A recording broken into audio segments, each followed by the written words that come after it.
Alrighty, what's going on, guys, and welcome back to the channel. Today we've got a little bit of a different video for you guys. We're going to be doing a tier list. So essentially we're going to be ranking all these different CPUs that came out recently. I know you guys have been really liking the techie videos we've been making recently. You guys have been really absolutely knocking the pants off of those. They've honestly been some of the best performing videos on my entire channel. But today we're going to be ranking, as I said, we're going to be ranking all the latest processors that have been coming out from both Intel and AMD. Minus like all the older ones, but yeah, I just thought it'd be cool video to do. If you guys want me to try ranking all the GPUs that have been coming out recently, feel free to let me know. Or if you guys want a different tier list, let me know which one you guys want down below. And if you don't have anything to add, then just maybe leave an emoji because engagement. All right, let's dive into it.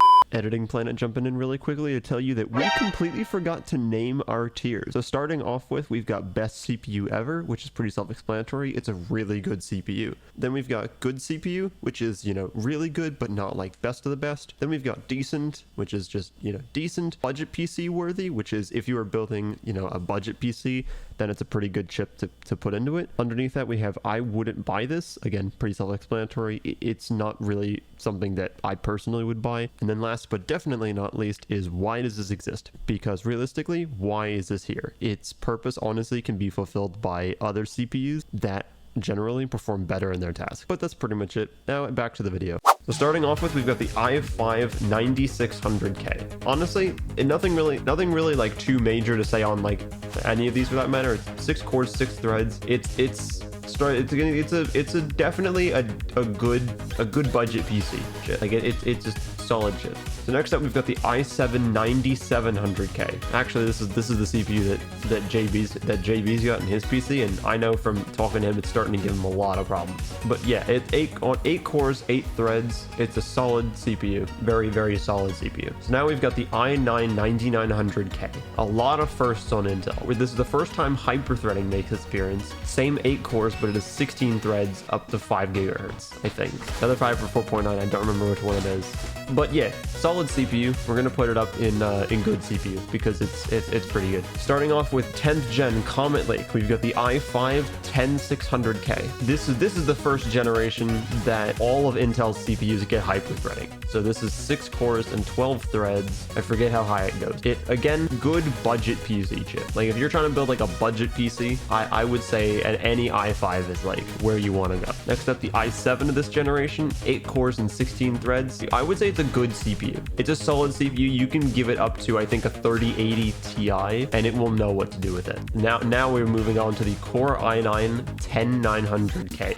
This thing was an absolute heater, figuratively and literally. 10 cores, 20 threads, up to 5.3 gigahertz, I think. So this thing was an absolute monster. This sucked back unholy amounts of power, but like, it's probably the single greatest, like one of the greatest CPUs Intel's ever made, like hands down. Now moving into 11th gen, we've got the i5 11600K. Actually, this is the CPU that's in my streaming PC currently. It's a solid CPU. It's another 6 core chip, so there's nothing really else to discuss there. But yeah, it's a solid chip. So in the i7 I would also put under decent because it's just another 8 core 16 thread CPU. But now the i9 of this generation was a little weird because it dropped back down to 8 cores and 16 threads, again up to 5.3 gigahertz. But because of the downgrade from the 10900K, I can't rank it as high, so I have to put it under. I'm gonna put it under good CPU. So now moving into 12th gen Alder Lake. So this is where like core count starts getting a little weird because we're moving away from just cores. Now we've got performance and efficiency cores. Start off with, we've got the i5 12600K, which is a 10 core 16 thread CPU. This is the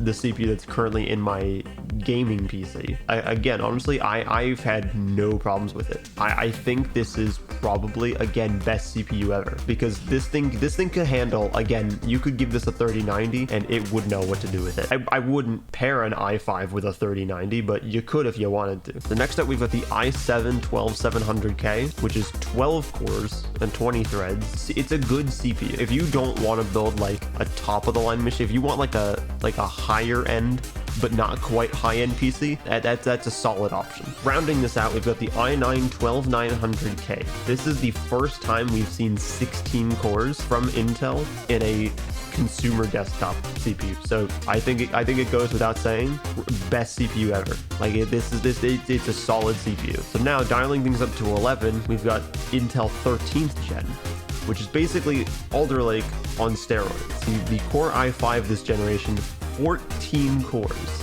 I'm gonna put it under. It's a good CPU. You could give that a 4080 and it would know what to do with it. Next up, we've got the i7 of this generation. 16 cores in an i7. Think about that for a second. 16 cores in an i7. That's absolutely nutty. You'd be insane. You'd be insane to try to do that, but Intel did. So now coming up, we've got the i9-13900K. 24 cores in a consumer socket. That is an impressive feat. However, it runs fucking hot. Like you basically need custom water cooling for this chip, or you have to delid your CPU, and neither is fun. So I think this is gonna be the first I wouldn't buy this. Like the 12900K is just godly. I would 100% put that in my PC, but this just runs too damn hot. So yeah, this is the ranking of my Intel CPUs. I think this is pretty fair. You guys can let me know in the comments what you guys think, or if I missed any, please let me know. I chose to exclude like the KS variants and stuff like that because it would just make things way too complicated. But yeah, that's kind of it for now. So now moving on to Ryzen, starting off with the Ryzen 5 3600X. This is the first time, this is Zen 2. So we're seeing chiplets. We're seeing AMD's chiplet design for the first time in a modern CPU. I would say Ryzen 5 is decent. Like if you're building, no, 3600X is a budget PC worthy. We're probably gonna rank the Ryzen 7 under decent because it's just the Ryzen 5, but with 8 cores and 16 threads. And then I think both Ryzen 9s can get really good CPU because this is the first time we've seen 12 and 16 cores in a consumer socket. Actually, the Ryzen 9 3950X was the first 32 thread CPU that Ryzen made that was competing against Intel's 8 cores at the time. So now coming into Zen 3, which is Zen 2 just improved, we've got the Ryzen 5 5600X. I'm gonna chuck it under decent because it's only a 6-core 12 thread part, same as the 3600X, but it can handle way more powerful GPUs, and honestly it's a pretty good like mid-range CPU for a PC build. So next up we've got the Ryzen 7 5800X. I think it deserves the same spot as the other two because it's just a more beefed up version of the Ryzen 5. Coming up next, we've got the Ryzen 7 5800X 3D. This is a bit of a weird one because on the one hand, it absolutely shined in CPU heavy games. Like you could give this thing an RTX 3090 but at 1080p it shined. Anything higher than that, of course, the Ryzen 7 kicked in and well, you know, it kind of poo-pooed the bed a little bit. So I'm gonna say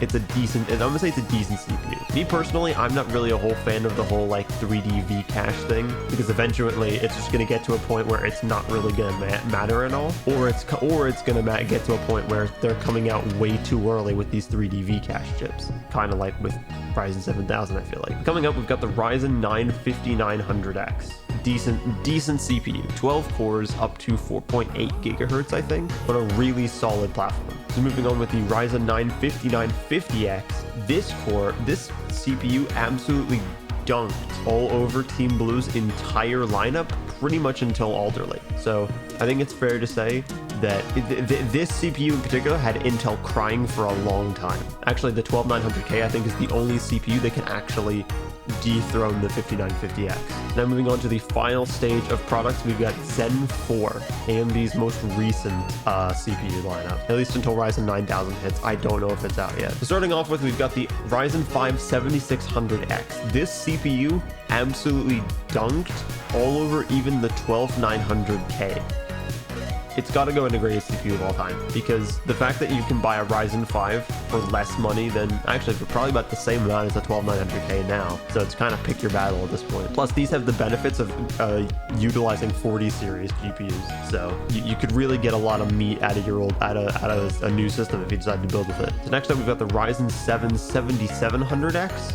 It's a good CPU, 8 cores, 16 threads. Nothing really else to say there. We're gonna do these two last because they kind of go in the exact same category. So we got the Ryzen 9 7900X, which is a really good CPU, 12 cores up to 5.5 or 5.6 gigahertz. One of the two. Its turbo's really high though. Lastly, we've got the Ryzen 9 7950X, 16 cores, Zen 4, clock speed up to 5.7 gigahertz, I think. They were really pushing this one hard. It's a really good CPU. Like I like, if I can scrape enough money together, I eventually want to upgrade to this CPU specifically. And then rounding it all off, we got the Ryzen 9 7900X 3D and the Ryzen 9 7950X 3D. Now look. Okay.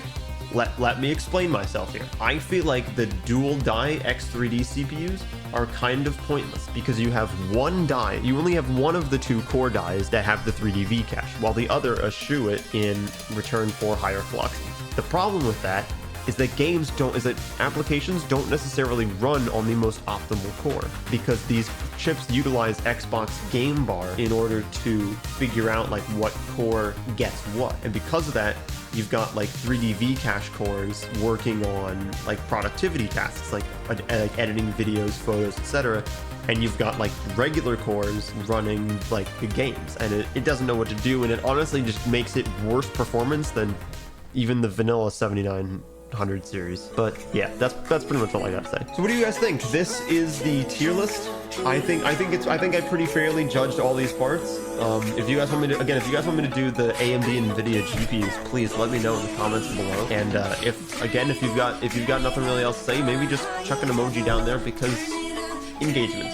But with that, I'm gonna leave it here. Thank you guys so much for watching this video. If you guys made it this far, hit the like button and subscribe if you are new. 50% of you guys have not done that yet, so please go fix that down below. It really helps out way more than you know.